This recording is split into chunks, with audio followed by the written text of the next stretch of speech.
Assalamualaikum warahmatullahi wabarakatuh. Perkenalkan, nama saya Muhammad Farad Wibianto dengan NIM 2024018100 kelas Informatika A. Di sini saya akan mempresentasikan materi tentang pengantar teknologi informasi. Untuk tema yang pertama, saya mengambil yaitu yang wajib, pemanfaatan 5 teknologi informasi di berbagai bidang. 2. Kecerdasan buatan. 3. Protokol komunikasi data. 4. Internet of Things atau IoT. 5. Cyber Security. 1. Pemanfaatan 5 teknologi informasi di berbagai bidang. 1. Pendidikan e-learning. Platform seperti Google Classroom dan Moodle memungkinkan siswa dan guru untuk berinteraksi, memberikan materi, serta mengumpulkan tugas secara online. Virtual reality atau VR digunakan untuk menciptakan simulasi laboratorium virtual seperti pembelajaran anatomi atau eksperimen kimia tanpa resiko nyata. Pemanfaatan 5 teknologi informasi di berbagai bidang. 2. Kesehatan. Telemedicine menghubungkan pasien dengan dokter melalui video call, memungkinkan konsultasi tanpa harus ke rumah sakit. Wearable device seperti smartwatch yang memonitor detak jantung, kadar oksigen, dan langkah harian, memberikan data kesehatan real-time kepada pengguna. Pemanfaatan 5 teknologi informasi di berbagai bidang. 3. Transportasi. GPS digunakan untuk navigasi, pelacakan, pengiriman, dan transportasi umum. Ada juga kendaraan otonom, mobil tanpa pengemudi menggunakan sensor dan AI untuk menavigasi jalan secara otomatis. 4. Keuangan. Dompet digital seperti GoPay, OVO, dan Dana mempermudah pembayaran tanpa uang tunai. Blockchain digunakan untuk mencatat transaksi dengan aman, transparan, dan terdesentralisasi seperti dalam cryptocurrency. 5. Hiburan. Streaming video, platform seperti Netflix menyediakan hiburan tanpa batas melalui internet. IR dan VR memberikan pengalaman bermain game yang lebih mendalam dan imersif, misalnya di game seperti Pokemon Go, yang secara AI sangat dibutuhkan. 2. Kecerdasan buatan atau Artificial Intelligence. Definisi AI adalah teknologi yang memungkinkan komputer untuk mempelajari pola, memahami data, dan membuat keputusan seperti manusia. Contoh implementasi asisten virtual. Ini merupakan dari contoh implementasi, yaitu ada Siri, Alexa, dan Google Assistant membantu pengguna menjadwalkan acara, memutar musik, atau mencari informasi. Yang selanjutnya ada juga sistem rekomendasi seperti Netflix dan YouTube menganalisis kebiasaan pengguna untuk memberikan saran konten yang sesuai. AI di industri. Bobot cerdas digunakan di lini produksi untuk meningkatkan efisiensi dan akurasi. Sejarah kecerdasan buatan. Dari 1950-an, istilah AI pertama kali diperkenalkan oleh John McCarthy. Lalu di 1980-an, pengembangan sistem pakar expert system yang digunakan untuk mendukung pengambilan keputusan. Di tahun 2000-an hingga sekarang ini, AI berkembang pesat berkat data besar, big data, komputasi awan, dan algoritma pembelajaran mendalam atau deep learning. Tipe-tipe AI. 1. AI narrow terbatas, fokus pada tugas tertentu. Contohnya, sistem rekomendasi di Netflix dan YouTube. 2. AI general atau umum, mampu melakukan berbagai tugas dengan kemampuan yang mendekati manusia atau belum sepenuhnya terwujud. 3. AI super intelligence. AI yang melampaui kemampuan manusia, masih bersifat spekulatif.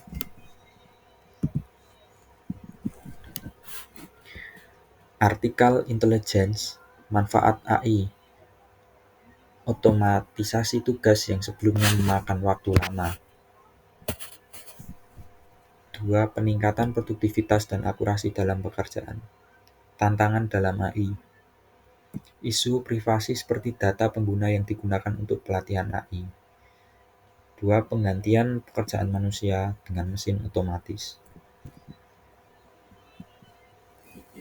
Contoh implementasi AI di berbagai bidang. Contoh implementasi AI di berbagai bidang. 1. Di bidang pendidikan.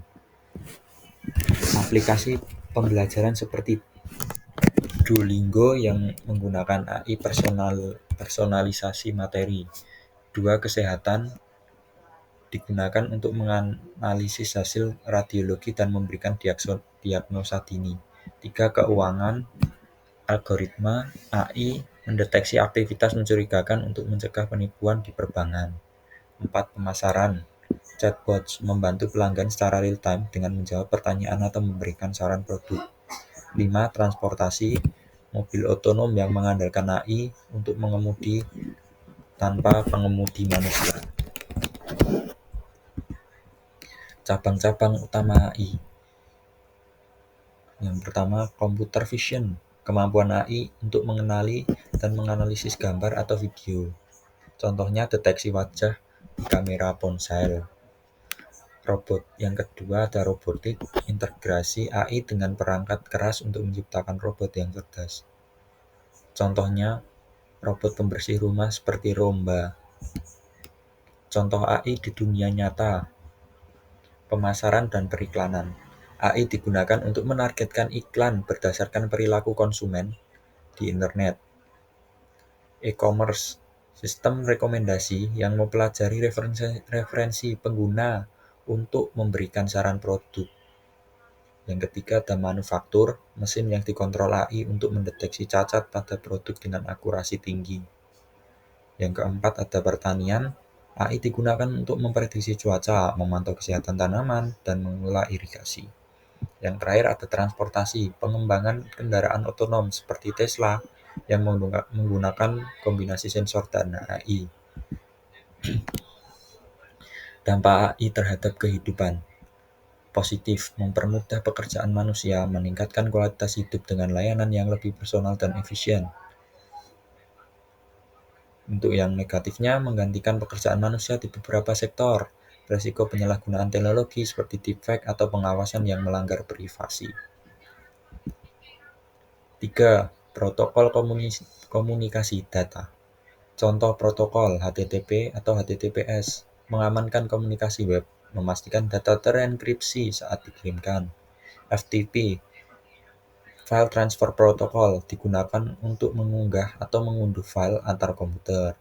TCP atau IP, Transmission Control Protocol atau Internet Protocol, protokol dasar yang memungkinkan internet bekerja dengan memastikan data dikirim dan diterima dengan benar. Manfaat protokol: memastikan komunikasi data yang efisien dan aman. Yang kedua, mendukung interoperabilitas antar perangkat yang berbeda.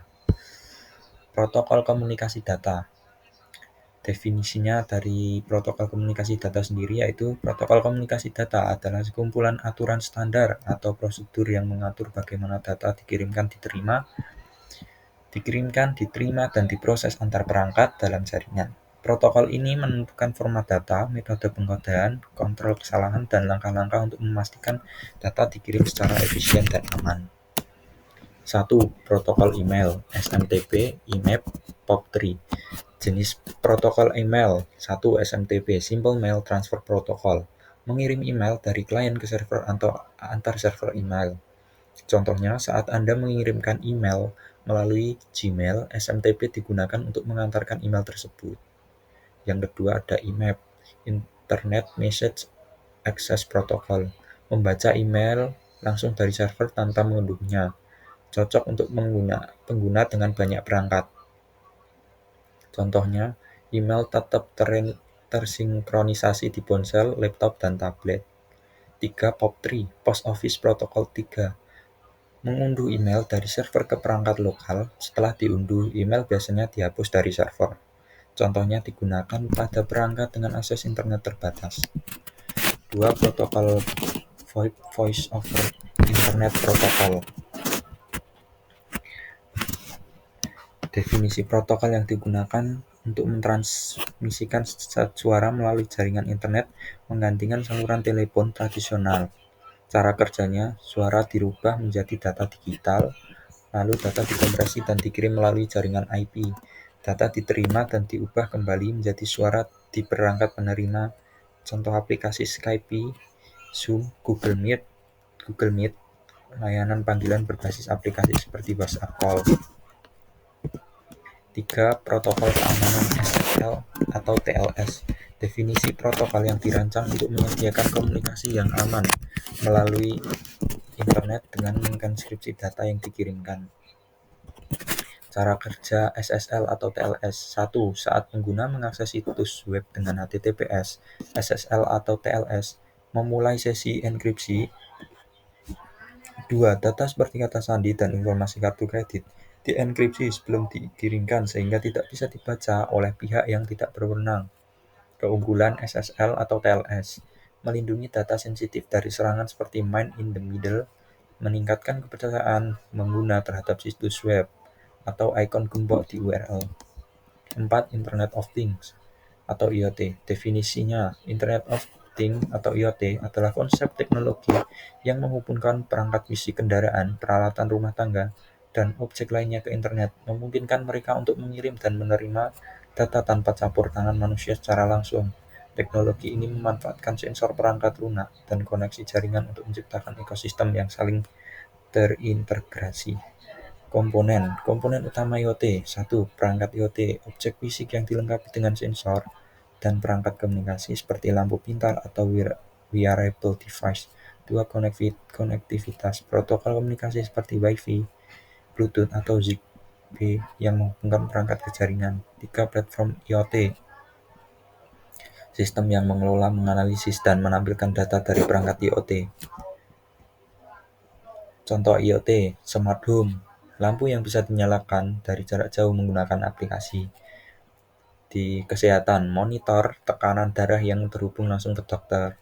3. Pertanian, sensor tanah untuk menentukan kelembapan dan kebutuhan irigasi. Karakteristik utama IoT. 1. Konektivitas, perangkat terhubung melalui jaringan seperti Wi-Fi, Zigbee, atau 5G. 2. Otomasi dan kontrol, IoT memungkinkan pengendalian perangkat secara jarak jauh. 3. Analisis data real-time, data yang dikumpulkan digunakan untuk pengambilan keputusan.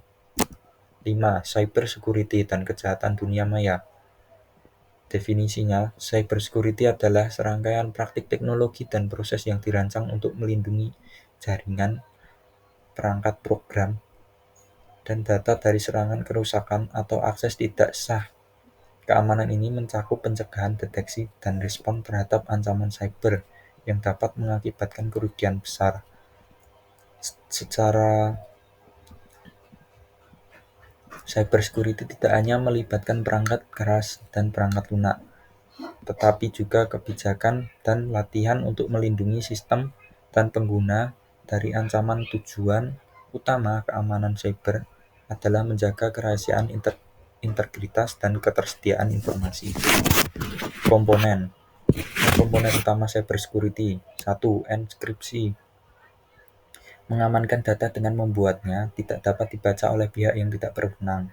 2. Firewall, sistem perlindungan yang memfilter lalu lintas jaringan untuk mencegah akses berbahaya. 3. Sistem deteksi intrusi, alat yang memonitor jaringan untuk mendeteksi aktivitas mencurigakan. Tips keamanan cyber. 1. Digunakan kata sandi yang kuat dan unik. 2. Hindari membuka email atau tautan mencurigakan. 3. Selalu memperbarui perangkat lunak untuk menambah celah keamanan. Contoh kejahatan di dunia maya: phishing atau penipuan melalui email palsu yang mencoba mencuri informasi milik kita pribadi. 2. Ransomware, malware yang mengenkripsi data korban dan meminta tebusan untuk membuka aksesnya. 3. DDoS attack, serangan yang membuat server tidak dapat diakses dengan membanjirinya dengan lalu lintas palsu. Tips melindungi diri dari kejahatan cyber: 1. Gunakan kata sandi yang kuat dan unik. 3. Hindari membuka email atau tautan dari sumber yang tidak dikenal. 3. Perbarui perangkat lunak secara rutin untuk menutup celah keamanan. 4. Gunakan antivirus dan firewall pada perangkat. Langkah-langkah meningkatkan keamanan cyber: 1. Gunakan sistem enkripsi. Enkripsi data membuatnya tidak dapat dibaca oleh pihak yang tidak berwenang. 2. Multifaktor authentication (MFA).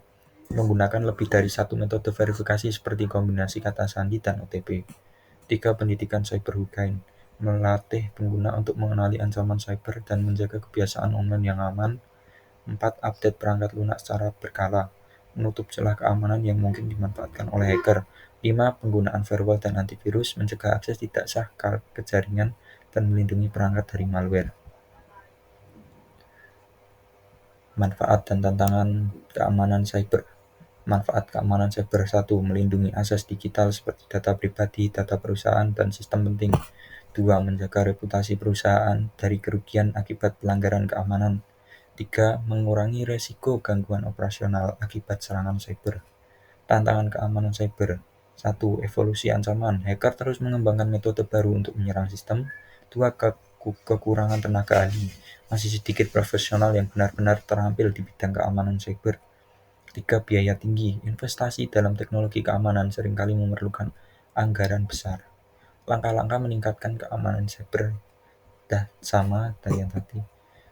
Sumber materinya saya dapat dari teks yang sudah saya berikan di materi.